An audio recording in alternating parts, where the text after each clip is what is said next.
sobre la actualidad del coronavirus a nivel internacional y también lo que ocurre en República Dominicana con la pandemia, pero lo vamos a hablar desde la neurociencia. Es el tema que abordaremos con nuestro habitué y amigo de este espacio, el doctor Mario Sánchez. Doctor, bienvenido. Qué bueno tenerte siempre con nosotros, Mario. Igual es un placer estar con ustedes y que ustedes me den el espacio para que charlemos de cosas que me parecen interesantes y que efectivamente pueden aportar poco a poco. Dime. Mario, a nivel mundial y a nivel nacional, ¿le hemos perdido el miedo al coronavirus? Mira, yo creo que te podría decir, la respuesta es parcialmente, agradablemente sí, y parcialmente, agradablemente no. Um, Hay respeto, queda mucho, en la población queda todavía mucho respeto. Desgraciadamente, ese respeto en muchas ocasiones, cuando la pedagogía no ha sido suficientemente clara, terminamos creando en la gente todavía miedo. Todavía queda un sesgo en muchas personas, un terror de la contaminación, cuando evidentemente hay que ser muy prudente con cualquier contaminación, pero donde se sabe que fatalmente esta contaminación va a progresar, va a seguir pululando más o menos en la población de manera más o menos lenta, más o menos acelerada por momentos, por fases. Entonces, hay una parte donde efectivamente todavía uno puede lamentar que haya una inquietud tan grande.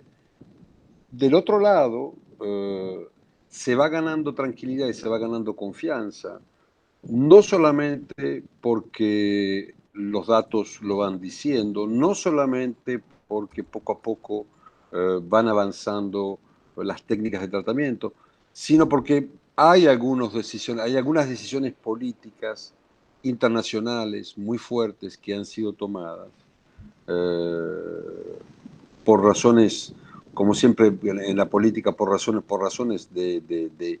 vamos a decir, de rédito político, de que ya la cosa es simpática, pero ahora empieza una cosa aún más seria que lo que estábamos hablando, y que son, por ejemplo, las vacaciones europeas.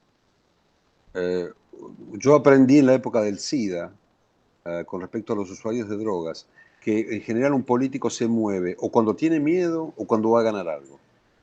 Cuando tiene miedo de que lo atrapan y que el tipo quede enganchado y que quede su nombre pegado a algo feo y que en ese momento se mueve y trata de cambiar las cosas porque no quiere quedar pegado, porque no quiere un juicio político, porque no quiere, etcétera, etcétera. Del otro lado, un político se mueve cuando ve que hay algo a ganar, que haciendo una acción muy rápidamente va a poder concretizar un beneficio en términos de voces, en términos de más de poder, en términos de un poder durante más tiempo o de mayor calidad, de mayor profundidad.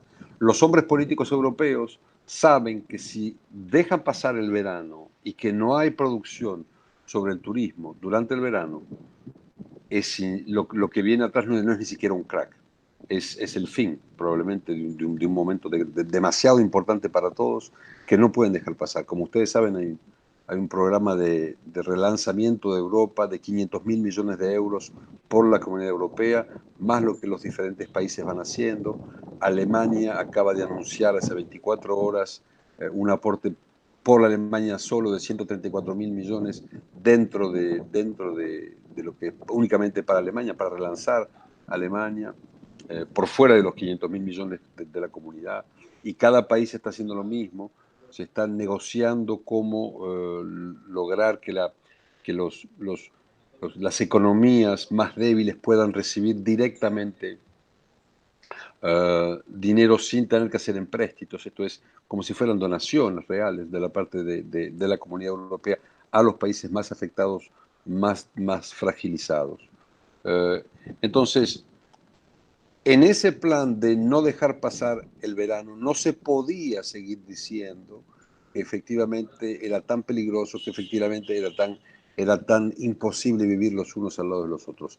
Se empezaron a implementar técnicas para que la gente pudiese estar en la playa a 1,5 metros los unos de los otros.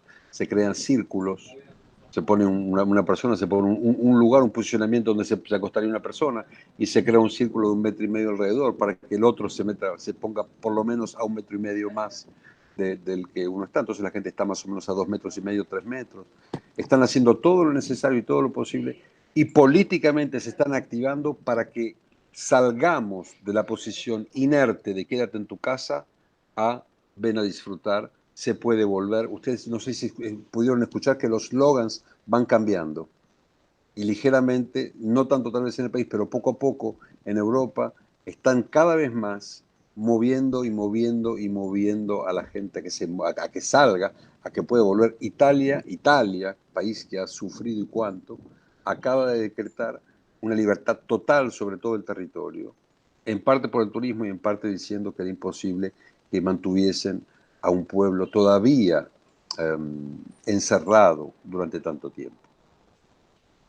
Entonces las noticias son más bien esas, son más bien que efectivamente se crece por la desconfianza, todavía hay un poco, pero hay mucha más confianza y con razón, me parece, porque efectivamente lo que se va viendo es que el virus tiene una razón de ser, hay una razón de ser para nuestra desconfianza, para nuestro temor, para nuestro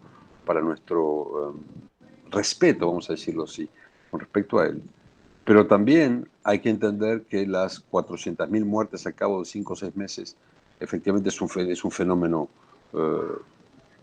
que no conlleva el fin de la humanidad, ni mucho menos. ¿Se acuerdan que al principio se hablaba casi en esos términos? Salimos de todo eso, estamos muy, muy, muy, muy lejos de todo eso. Efectivamente fue muy impresionante porque en algunos lugares las olas que llegaban eran muy fuertes y muy, muy violentas, muy repentinas. Y las técnicas de tratamiento eran muy ineficaces. Entonces, eso creaba una situación. Pero al día de hoy, no, al día de hoy más bien lo que aparece y lo que es llamativo es cómo el espacio político está reaccionando con respecto al COVID, que es muy distinto de cómo la gente reacciona. Mira, yo creo que efectivamente, como tú decías, tiene mucho que ver con el nivel de educación y con la efectividad de la comunicación. Creo que hay sectores que no están conscientes del peligro, pero no solo del peligro, sino de cómo evitarlo, que para mí es lo más importante. Y creo que hay otra parte de la población que sí está clara, que sí sabe en su justa dimensión, porque yo creo que paralizar nuestra vida no es la opción, sino saber qué hacer, cuándo hacerlo y cómo hacerlo, como en todo. Dentro de un tema electoral como el que tenemos actualmente, ahora Ah, mismo yo simpatizo por una corriente política y mi discurso público incluye una postura con respecto a la pandemia. es que a mí ese discurso me parece muy irresponsable, porque para Claro mí que es lo esencial es la irresponsable. salud pública y el tema de la higiene y la educación sobre el tema a nivel técnico. Hasta ese punto está influyendo la política por encima del sentido común de la salud. Bueno, Prefieren creer a sus líderes políticos porque no existe un liderazgo en el que puedan creer sanitario.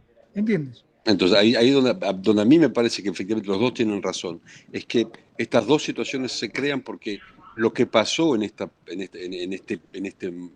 irrealidad que vivimos desde el principio de año, y más que nada desde el mes de marzo para aquí, uh, es que justamente el saber hace hueco, lo dijimos varias veces aquí, como no hay saber, esto crea Eso vacíos, mismo. vacíos políticos Y que ahí entra hacen que la cualquier gente tiene cosa. que alinearse de otra manera, vacíos sociales, vacíos en la enseñanza de lo que la mamá va a poder hacer o no va a poder hacer, y aún piensen que ese vacío, yo varias veces hablé durante la pandemia de un libro que se llama Némesis, de Philip Roth, que cuenta cómo la polio avanzó durante tanto tiempo sin tener la más mínima explicación ni siquiera de cómo se contagiaba.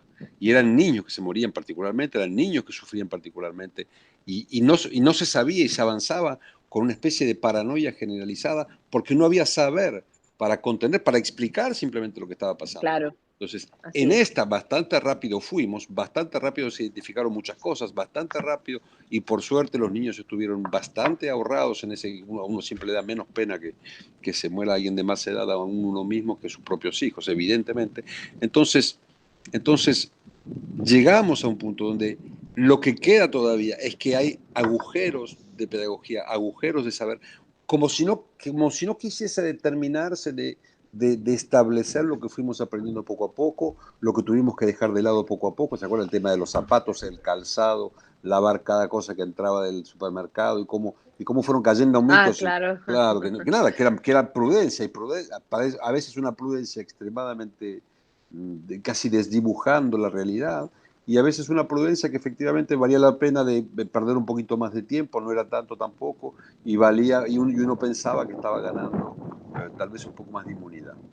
Poco a poco lo que va pasando es que vamos entendiendo, y sin embargo, lo que yo veía en todo caso en el discurso político era efectivamente que se había creado una posición que siempre se crea en este tipo de situaciones, que es que el que está al poder es el único que hace algo, es el único que puede hacer algo. Todos los demás están en una posición pasiva total. Entonces, si le va mal al que está en el poder, ese lo va a pagar muy caro. Pero todos los que están alrededor pagan carísimo el hecho de no estar en ejercicio del poder. Porque no hacen nada. Lo que hacen es nada. No logran tener la más mínima incisión y tienen que buscar la manera, de alguna manera, de poder lograr poner de alguna manera su posición con respecto. Entonces, por eso me parece que la gente efectivamente al cabo de un momento empieza a crear un discurso como un relato de lo que sería la pandemia, para poder obtener o una ventaja política o una ventaja del poder. Fíjate que hablábamos de la Argentina cuando comenzamos. La señora Fernández de Kirchner, que es la vicepresidenta argentina, está usando en este momento, y esto está en la prensa, se fija en la nación.com.ar, cualquier tipo de sitios, está desmontando el aparato judicial argentino simplemente para poder hacerse disculpar de las 12 causas que tenía en su contra, anulando 12 procesos, de los cuales 4 eran juicios orales. ¿Está preparando su justicia? Para poder aplicar lo que está aplicando en el mundo entero. Un estado de emergencia. En todos lados. De emergencia. Que se llama de una manera u otra estado de excepción, estado de sitio, estado de emergencia. Es lo mismo, es el mismo concepto, básicamente. Exactamente. Entonces, en ese punto, la situación de hacer con algo que no tiene nombre, con algo que es lo ominoso, como se dice en el psicoanálisis, que es aquello que produce horror, como la cabeza de medusa que puede dejarte frigorificado y empedrecido de una cierta manera, inmóvil para siempre delante de esa mirada. Estamos delante de un hecho que nos deja sin palabras, y en ese vacío rápidamente se precipitan ambiciones y rápidamente se precipitan suposiciones. Las ambiciones del lado de la política, las suposiciones del lado de la ignorancia, que fue creciendo y que poco a poco eventualmente va a entrar en una cosa más tranquila y nos va a sacar cada vez más del miedo. En el fondo, cuando se ve lo que está pasando en los distintos lugares, efectivamente cuanto suben las infecciones, sube el contagio, como sube en la República el contagio también, pero por suerte, no sé si ustedes lo vieron, la proporción de las muertes es tanto más pequeña, pero en todos lados. Entonces, y eso responde de lo que ya también dijimos aquí varias veces, lo comentamos juntos, la técnica de tratamiento cambió todo. El hecho de poder realmente ser más o menos eficaz en lo que está pasando. Entonces, desde ese punto yo simplemente mi aporte de científico a que un diálogo cada vez más pedagógico pueda tener lugar, porque eso evita efectivamente vamos a decir, los derrapes de un lado y del otro. En la medida de lo que se puede, las ambiciones personales, que ustedes saben, siempre son más tentadoras que cualquier seriedad, ¿no es cierto? Entonces, finalmente, y dándote las gracias, Mario, el mensaje es el que aplica para este y para cualquier otro tema.